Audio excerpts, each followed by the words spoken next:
Non, mais qu'est-ce que je viens d'entendre? Écoutez, c'est un truc de fou, c'est aberrant ce qui se passe. Monsieur Alexis Kohler est convoqué aujourd'hui à une commission d'enquête au Sénat.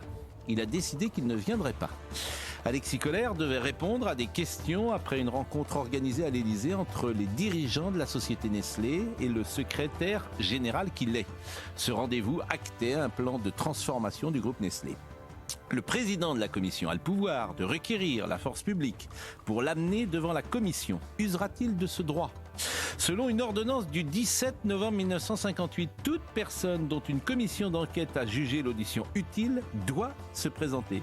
La personne qui ne comparaît pas est passible de 2 ans d'emprisonnement et de 7 500 € d'amende. Monsieur Kohler invoque la séparation des pouvoirs pour éviter cette confrontation. La commission a entendu des ministres, leurs collaborateurs, des élus locaux, des dirigeants de Nestlé. La semaine passée, bon nombre d'observateurs et d'hommes politiques ont accusé Madame Le Pen de contester l'état de droit quand elle regrettait le jugement qui la condamnait. Je les entends moins ce matin sur le cas Alexis Kohler.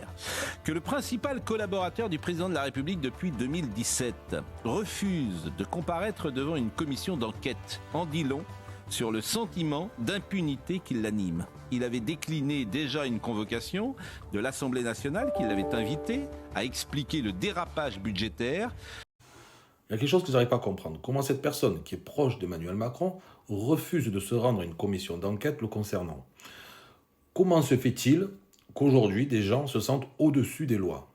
Surtout qu'il y a peu, nous avons eu Marine Le Pen qui s'est indignée du fait qu'elle soit condamnée et tout le monde lui est tombé dessus en lui disant qu'elle n'était pas au-dessus des lois et qu'elle devait subir sa sentence. Or, lui, sans rien dire, tranquille, il se croit au-dessus des lois, ne se rend pas à la commission d'enquête, alors que c'est obligatoire de s'y rendre.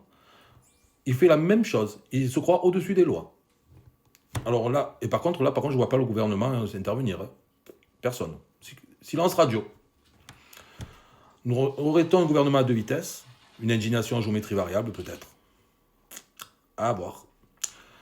Sur ce, je vous laisse. Je vous dis de passer une bonne soirée et à demain pour une belle vidéo. N'oubliez pas de liker, repartager, de vous abonner à moi.